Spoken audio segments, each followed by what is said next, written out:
This is one of those things that sound simple until you actually look at your task manager. Chrome using 2 GB RAM, also Chrome running 12 processes. And you're like, what is this thing doing? At first, it feels obvious. Chrome is just a browser. You open few tabs, maybe YouTube, Gmail, Cornhub. Yeah, so it should use normal memory, right? But then you check again, and Chrome is eating RAM like it's on bulking diet. And this is where it gets weird. Because this is not a bug, this is intentional. Imagine this.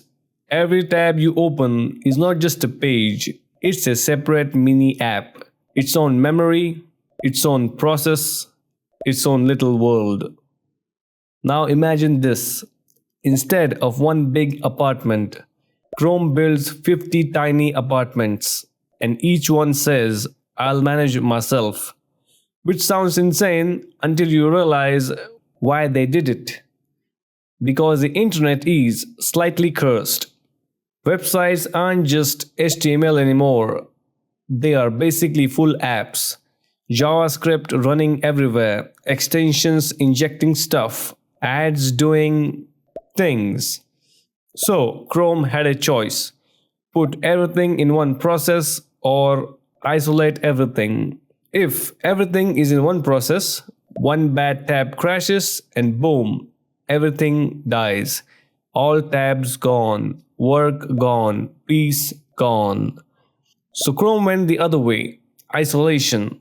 Every tab equals its own sandbox. Which means if one tab crashes, the others just sit there like, couldn't be me. And suddenly, this RAM problem starts making sense. Chrome isn't wasting memory. It's buying stability. Now here's where people get confused. They think more RAM usage equals bad optimization, but that's not always true. Sometimes using more memory is actually smarter because unused RAM is just sitting there doing nothing. So Chrome does something clever. It says, I'll use RAM now, so things feel faster later. Preloading, caching, keeping things ready, which is why when you switch tabs, it feels instant. But hey, your laptop fan might disagree. Now, when does this actually matter? If you have low RAM, Chrome will feel heavy. If you have enough RAM, Chrome feels fast.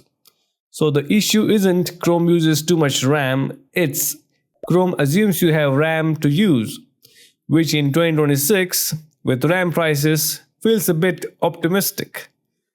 And once you see it like this, Chrome stops looking inefficient, it starts looking like a very aggressive, very paranoid, very smart system, and yeah, maybe a little bit greedy. But honestly, I'd rather lose RAM than those 27 tabs and my sanity. And that's why this whole thing is way less stupid than it looks.